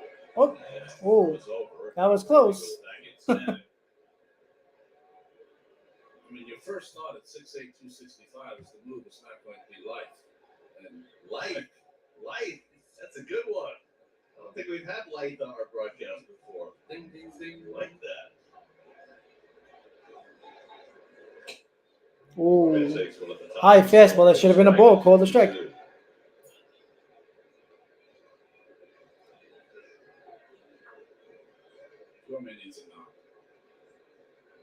He was intentionally walked his last time up. It's a feather in his cap. Canna foiled that with a 2-run double. And Guillermo strikes out. Easy. I think that's okay because Lindor is not going to be the DH tomorrow. You put him back at shortstop, and now the DH is available for Vientos. He's playing too. So, again, you're going to have Canna, Pham, and Vientos playing a lot. And I'm okay with that, especially with Pham red hot. He has Canna with 2 outs and 1 on, 4-1 Mets, 9th inning. But Canna in a 2-run double against Dowry Moretta. Well, they could have called the balk there. I'm surprised. The first base umpire was watching the close play at first base, but Perdomo never even came close to stepping to first. In fact, he was off balance.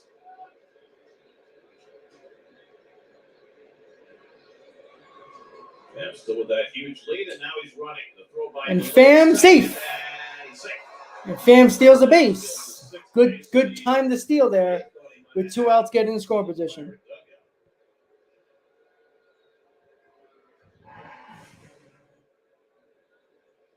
And just got his hand in there. Safe, the Pirates will not challenge.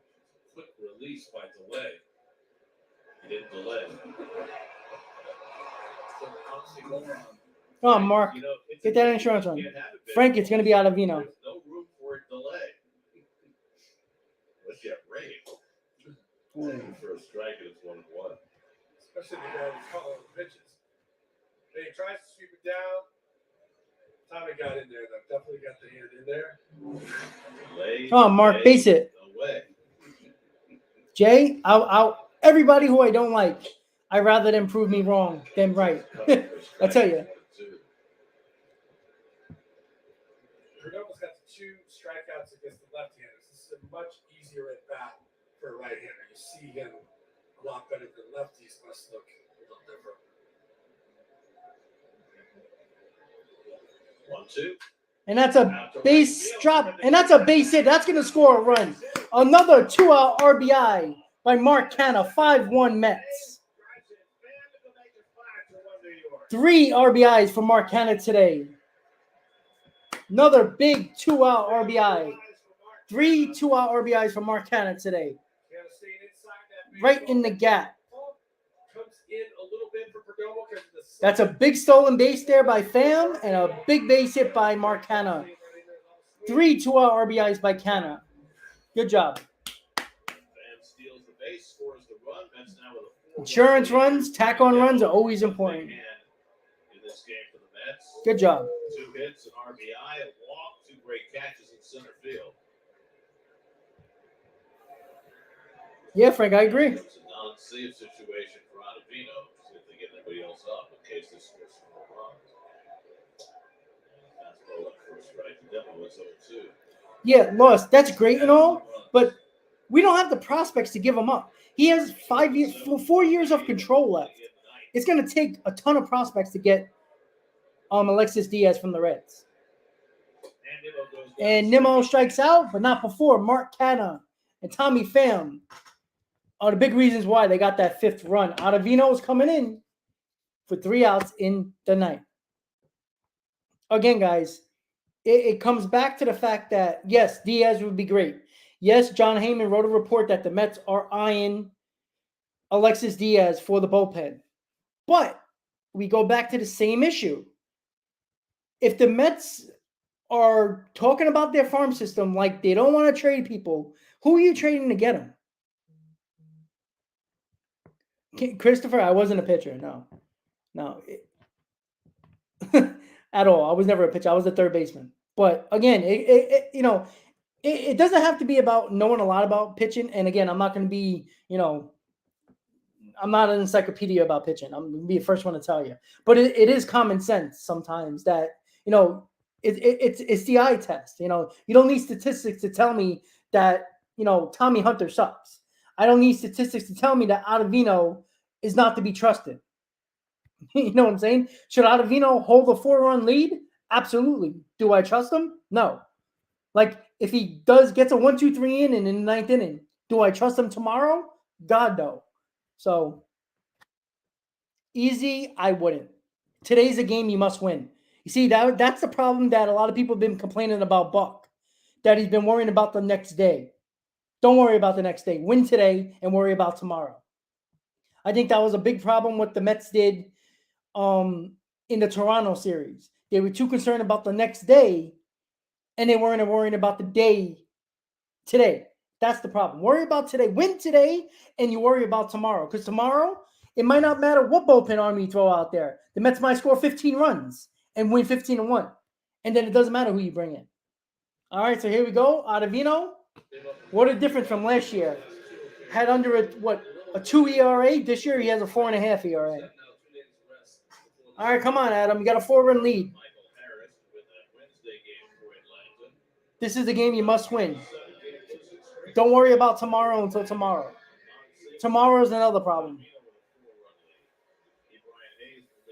Yeah, but Alex Ramirez isn't the only guy that is not going to be one guy. Would you give up Alex Ramirez and Ronnie Mauricio for Alexis Diaz? That's a lot to give up for a top closer in the game. But again, the Mets need bullpen help more than anything else. Would you be shocked? Ball 2. Oh, we got a strike call. All right. Beautiful. I love this umpire. Listen, he needs to throw strikes. Solo home runs don't hurt. But they're chasing the Diamondbacks, who won again today. 2.5 behind Arizona. Ryan Nelson went 5 2/3 scoreless for the D-backs today. They beat Detroit 5-0. D-backs are on the pace for 98 wins. They're a good team. A lot of talent on that team. Corbin Carroll is for real.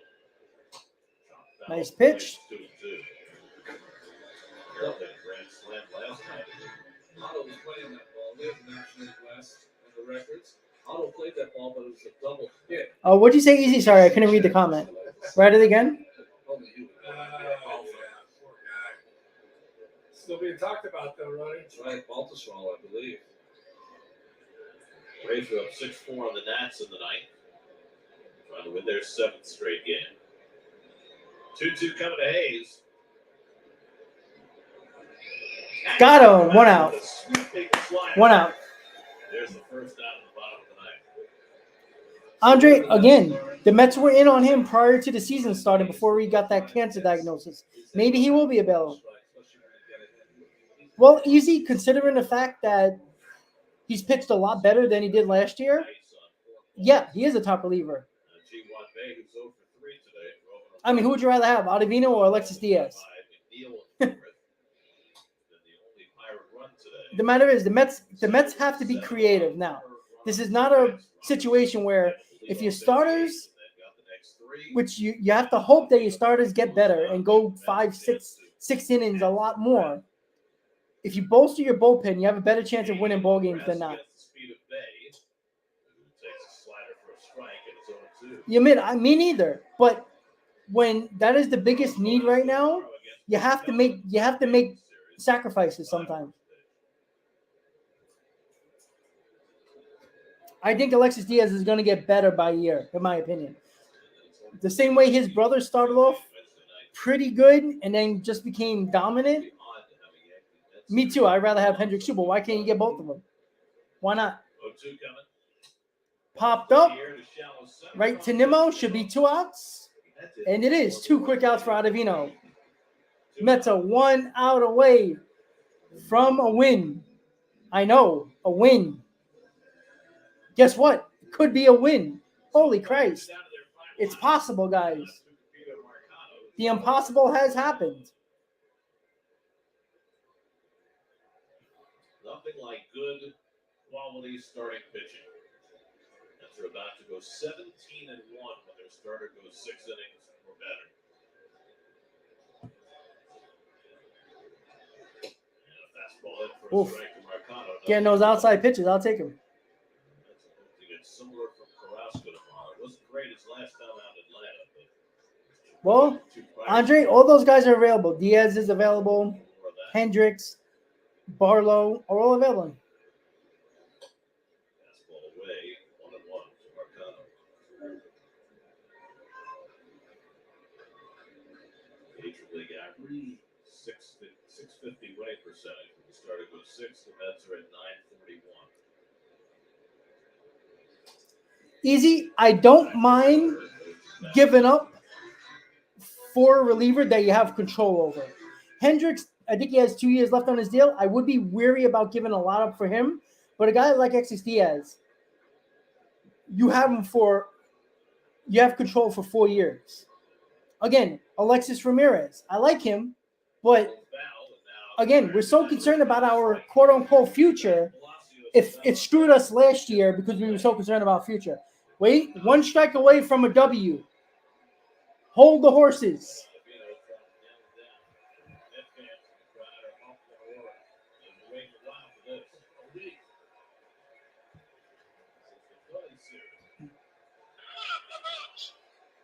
Is it possible? Can the Mets get a W? Round ball, right to a McNeil. Hey, we got a win. Yeah. That's right, Howie. Put it in the books. The New York Mets, ladies and gentlemen, breaking news, got a W. Mets finally stop their losing streak to 7 and get back in the win column. Mets win 5-1. Kodai Senga, again, it's amazing what happens when you get quality starting pitching. The Mets are 18-1 when their Mets starters go 6 innings or more. So, with that said, guys, Mets win a ball game. Shocking. Now they have a chance to win the series tomorrow and win 2 in a row. Wow. Who knew? So, once again, guys, Mets win 31-34 on the season. And again, don't think these games against the Pirates are not important. These are teams you're chasing in a wild card. Tiebreakers matter. As we've seen last year, you got to beat these teams that are going to be your competition for the wild card. You got to win these series because tiebreakers are going to matter. Everybody's bunched up in the wild card right now. I mean, there's about 6 teams that are 4 games out or less for the wild card. So tiebreakers are going to matter. That's why beating the Padres early on this season is a good start. Teams, you're going to be facing the Cardinals, who are terrible right now, but they're probably going to be at some point rushing for a wild card. These tiebreakers matter. So once again, guys, the New York Mets win 5-1. Finally, stopping their losing streak at 7. Let's see if we can go on a winning streak now because they need it. Let's get back home, winning the series. And our next series after tomorrow is the Subway Series Tuesday and Wednesday against the Yankees. Again, for the first time in a couple of years, since 2019, there will be no Judge and no Alonso in the Subway Series. So it's going to come down to other guys winning ball games. We'll see how that works out. So with that said, Mets win 5-1, get back to a winning streak, hopefully. Starts with 1 always. They stop the losing streak. Good. Great start by Senga. We need a good start, quality start tomorrow from Carlos Carrasco. So 5-1 Mets win. Mets are 31-34 on the season. Just an update, guys. There will be no live stream tomorrow for Mets Pirates or the Shea Bridge show tomorrow night. I'm going to be extremely busy and work. So unfortunately, I can't do that tomorrow. But Monday, the new podcast that will be starting on Monday with some of the guys you've seen last week, Chris and Keith, and Hayden's going to be actually joining us as well. And a company, it might be Subway to Shea as well. We're going to get a lot of guys coming in for this new podcast starting Monday night. So once again, Mets win, finally. Jimmy, what does that mean? That means they got to win. Nothing more, nothing less. You got to start somewhere. Winning streak starts with 1 win. Just the same way losing streaks start with 1 win. I know, Jimmy, you're going to say negative stuff, so I'm not surprised. Sorry again, guys, for early in the game. My Wi-Fi stopped working, so I do appreciate that for hanging on with me, and I appreciate you guys coming in to join the rest of the stream. So with that said, have a good night. Let's go, Mets. Next time this channel is going to be live is Monday for the new podcast coming. Good name coming for the podcast, and a couple of great Met fans that will be joining me as co-host of the new podcast on Monday. So with that said, let's go Mets. Mets win 5-1. Let's see if they can start a winning streak tomorrow to 2 against the Pittsburgh Pirates and win a series to come back home. With that said, everybody have a good night. Let's go Mets. See you next time, guys. I agree, Jimmy.